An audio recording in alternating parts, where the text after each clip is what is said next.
What is up, YouTube? Dots Gaming here, and today I'm bringing you guys a Magicka Warden PvE build for the Elder Scrolls Online. Now, this is not going to be your typical meta Magicka Warden setup. This is going to be a themed build that I came up with for PvE that can pretty much do all content in the game if you just kind of switch some things up. You know, granted, right, what I'm going to show you skill-wise is mostly optimized for group play, such as trials and dungeons, but with one simple change, you can pretty much do any solo content that you'd want in the build, and it's just really, really strong, and it's a ton of fun. Like I said, probably doesn't pull as much DPS as your competitive, meta Mag Warden build, but this is a themed build called the Shaman. That's what I'm naming this build. This build uses all of the elements. You have fire, frost, lightning, and nature. So this guy takes advantage of all the elements to their highest capabilities and uses them to deal out some pretty nice damage. Doing a parse on a target dummy, a solo parse where I had some minor berserk given to me through combat prayer, orbs, and Ellie drain, I was able to get a 36k parse on the build. Granted, I did screw up pretty bad during that rotation where I accidentally fat fingered an annulment, which obviously is going to hit my DPS pretty bad, but I still got a 36k parse on that on stream. So it's, this build can be competitive if you would like to bring it into vet trials. You can pretty much do most, if not all, of the vet trials in the game on this build just fine. And the more you practice the rotation and the better you get with it, the higher your DPS will be. And like I said, for me, this was just a themed, fun build that I wanted to put together, and I got asked about it a ton on stream, so I wanted to put out a video for you guys here on YouTube. Again, just as a disclaimer that I do at the beginning of all of my builds, this is just what I find fun, what I like, what works for me, and what I enjoy. If there was something else you would run, you want to run a more meta setup, this might not be for you. If you want to change something about the build, go ahead and change it. Like I said, this is just what I liked, what I enjoyed, and what I found success with while playing a build that had like a really cool theme to it that I really, really liked and enjoyed. So moving into our gear here, we are going to start with our monster set, and that is 2 pieces of Falcon Scoria. The reason I like Scoria on this build is because it allows us to stay at range. This is a ranged build. This is not a mid-range build, a close melee build. This is a ranged build through and through, and Scoria really, really helps with that. It also brings fire to the build, gives some nice AoE burst. For those of you who do not know, on dot effects, you have an 8% chance to summon a meteor that deals flame damage to the target and flame damage in an AoE, and this can occur once every 5 seconds, and you run enough dots in the build to keep this proccing very regularly. So it's a really, really nice monster set to add to this. If you do not like Falcon Scoria, you can feel free to run something like Zon. That would be another good option. I'm not a huge fan of Grothdar for this because, again, I like to be able to stay at as far of a range as I can. So I'd recommend, either this or, again, if you want the highest parsing set, you'd go with Zons. But again, me personally, I'm a big fan of Scoria. I think Alambris would be another cool option here. Probably I'd say Scoria or Alambris would be your 2 best options because we do take advantage of both fire and lightning in the build. So Alambris would be a good option. But like I said, me personally, I just really liked Scoria for the setup. The other 5-piece we are running is 5 pieces of Necropotence. We're running the bear, so Necro was immediately a very obvious choice to me to run.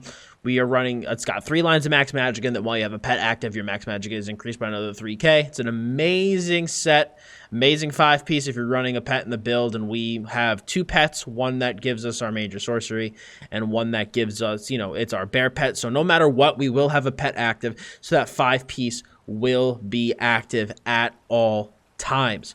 The other set we are running in this build, and I know some people are going to probably start angrily typing when they say it, but I really like it for this setup, is 5 pieces of Mechanical Acuity. I am running a Force Pulse build for this. I'm not running an Elemental Weapon build.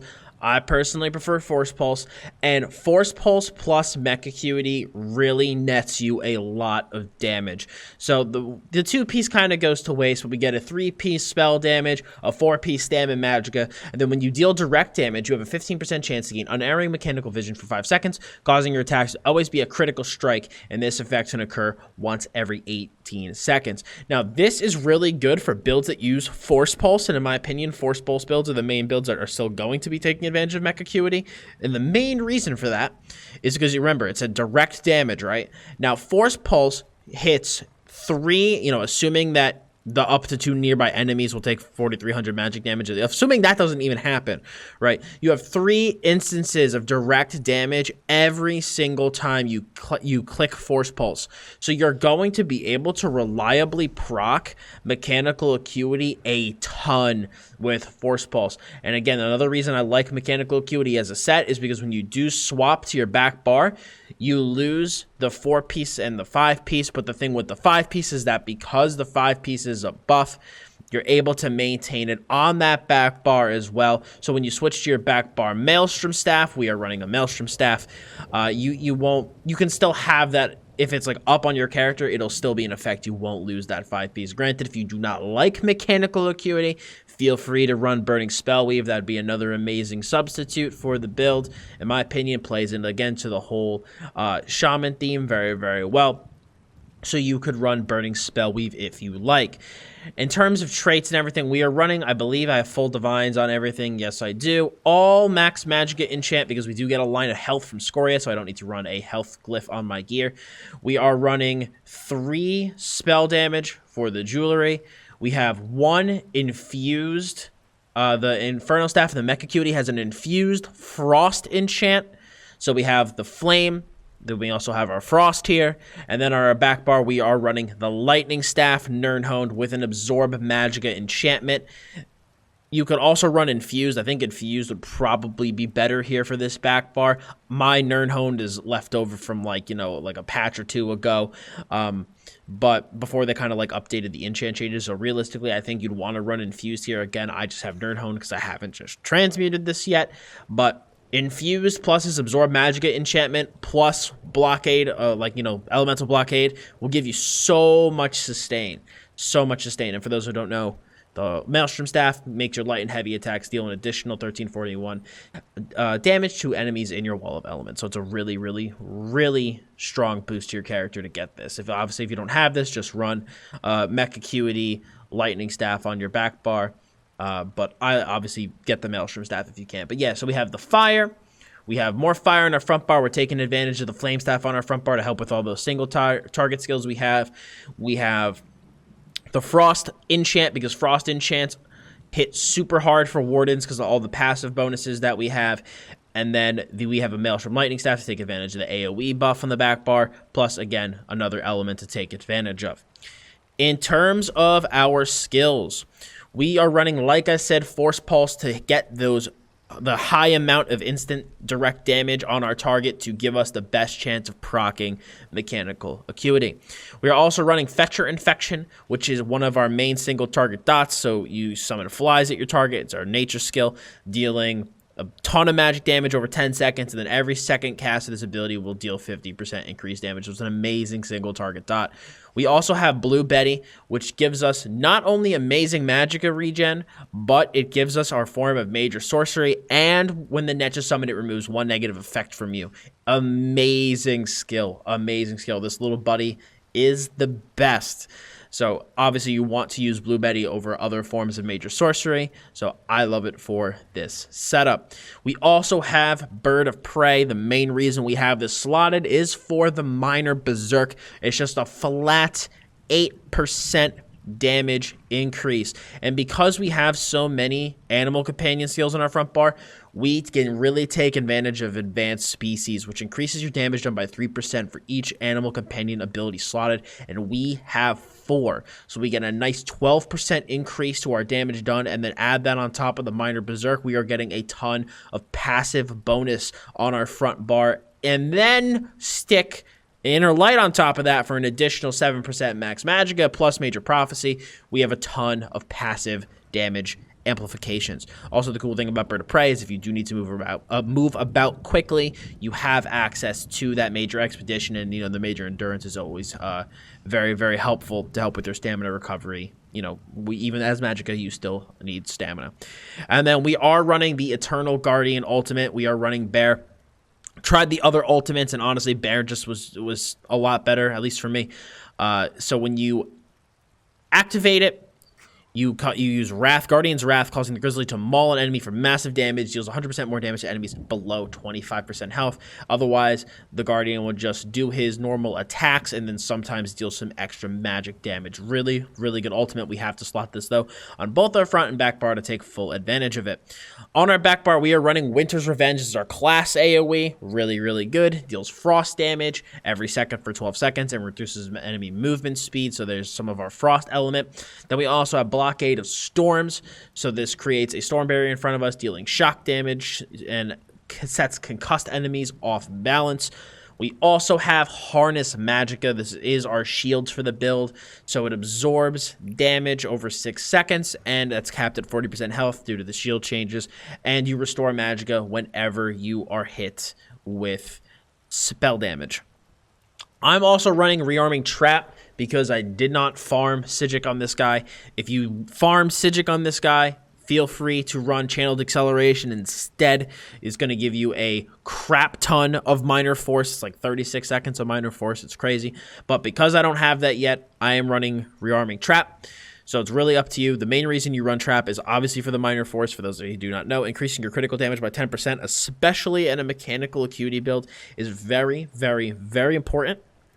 So if you have Somerset and you have the Psijic Order, run Channeled Acceleration.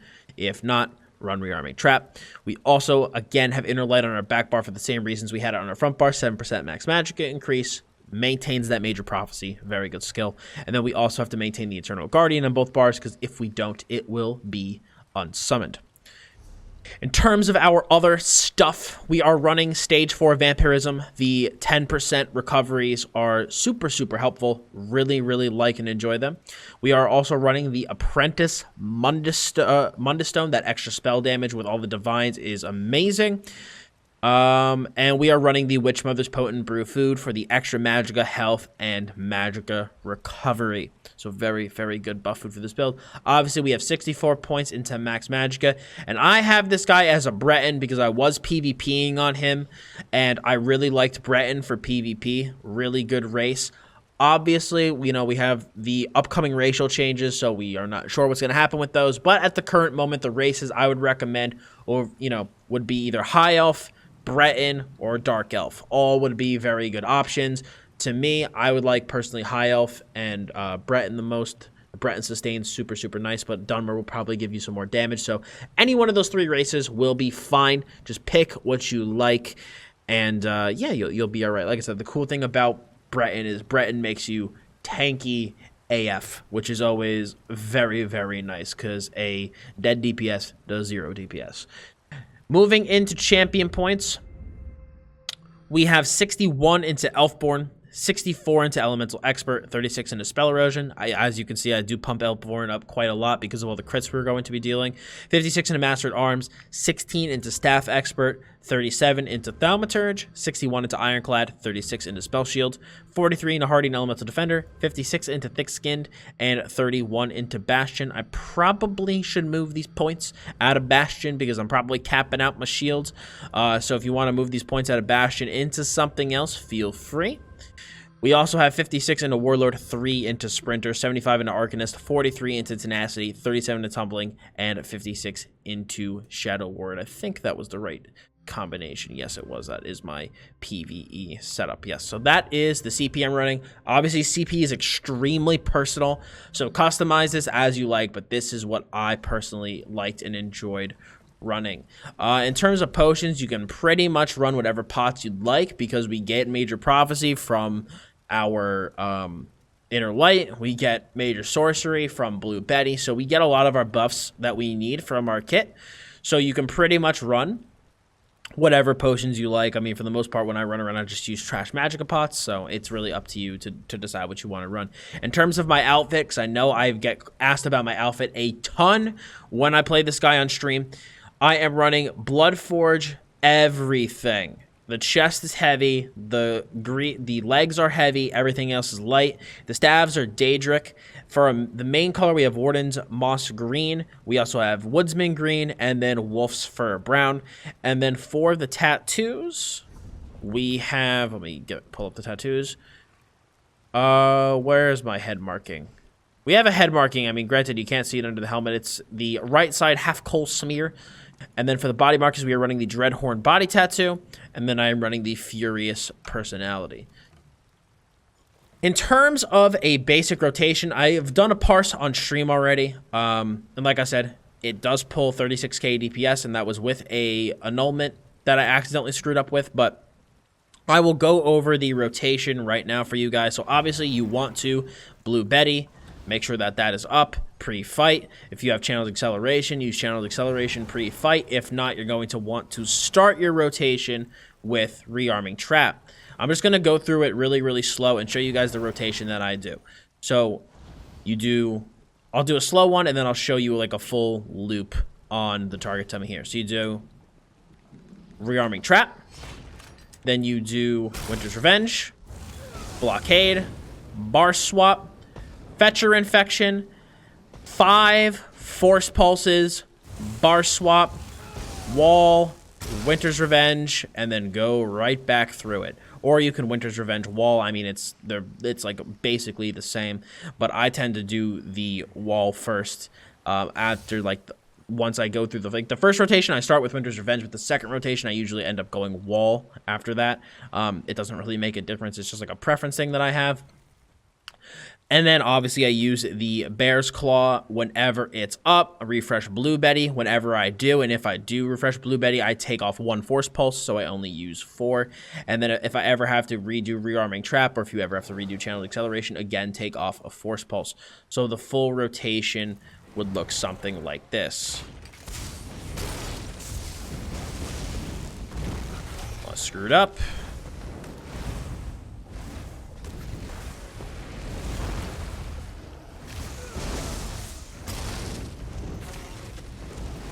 One, 2, 3, 4, 5. So as you can see, that is what a full rotation would look like if you go through it the way I described. So, like I said, when I did this the one time, I did it on stream. I pulled about 36k DPS, and like I said, that was with screwing up with using an annulment. But it's really, really fun. The build is really, really fun. It's very effective. And like I said, I love the whole Shaman theme, Shaman vibe. I think it's really, really, really cool. It is something unique that I've really never seen another build do. And yeah, if you like the whole themed build and you want to play on a theme build instead of just, you know, the normal meta builds that are floating around, then this is something that you can use and have great success with. And the best part is, like I said, you are able to do pretty much all the content in the game on this build. If you do want to run this build solo, you can do VMA in this build, which is pretty cool. You would just put Living Trellis in for Rearming Trap. You know, simply making that one-to-one swap will really... Living Trellis is an amazing heal. Amazing heal.